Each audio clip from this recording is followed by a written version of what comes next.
മകനെ പത്രവായന ശീലിപ്പിക്കാൻ പുസ്തകങ്ങൾ വാർത്തകൾ കൊണ്ട് പൊതിഞ്ഞ് മാതാപിതാക്കൾ. തന്ത്രം അല്പം പഴയതാ, എന്നാലും അത് പുതിയ രീതിയിലാണ് നടപ്പിലാക്കുന്നത്. ഇപ്പോൾ തൃശ്ശൂർ മാള ബ്ലോക്ക് പഞ്ചായത്ത് പ്രസിഡന്റ് രേഖ ഷാൻഡിയും ഭർത്താവ് ഷാൻഡി ജോസഫ് തട്ടകത്തുമാണ് ഈ സൂത്രപ്പണിക്ക് പിന്നിൽ. 7ാം ക്ലാസ്സിൽ പഠിക്കുന്ന അലന്റെ പുസ്തകങ്ങളെല്ലാം പൊതിഞ്ഞിരിക്കുന്നത് വർത്തമാന പത്രങ്ങൾ കൊണ്ടാണ്. ഓരോ ആഴ്ചയും അത് മാറും. പൊതിയാനുള്ള പത്രത്താളുകൾ തിരഞ്ഞെടുക്കുന്നതിൽ രേഖ ഷാൻഡിയുടെയും ഷാൻഡി ജോസഫിന്റെയും സൂക്ഷ്മതയുണ്ട്. കുട്ടികൾ വലിയ നേട്ടങ്ങൾ സ്വന്തമാക്കിയതിന്റെ വാർത്തകളാണ് അവയിൽ കാണാനാവുക.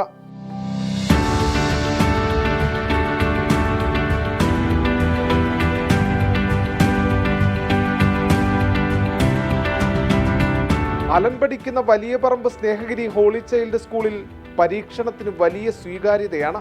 പുസ്തകങ്ങൾ എപ്പോഴും വൃത്തിയായും പുതുമയോടെയുമായിരിക്കും. വർണ്ണപ്പേപ്പർ വാങ്ങാനുള്ള ചിലവും ലാഭം. നമ്മുടെ മക്കളിന്ന് മലയാള ഭാഷ കൈകാര്യം ചെയ്യുന്ന കാര്യത്തിൽ പലപ്പോഴും പുറകിലായിട്ട് കണ്ടുവരുന്നുണ്ട്. അവരെ മലയാള ഭാഷ നല്ല രീതിയിൽ കൈകാര്യം ചെയ്യുവാനും അതുപോലെ തന്നെ പത്രം വായിക്കുക എന്ന് പറയുന്നത് പുതുതലമുറ പുറകിലോട്ട് പോയിക്കൊണ്ടിരിക്കുന്നത് മനസ്സിലാക്കുന്നു. അതിനെല്ലാം അവർക്കൊരു പ്രചോദനം നൽകുവാൻ ഉദ്ദേശിച്ചുകൊണ്ടാണ് ഞങ്ങളൊരു ആശയം ഞാനും രേഖയുമെല്ലാം ആലോചിച്ചെടുത്തത്.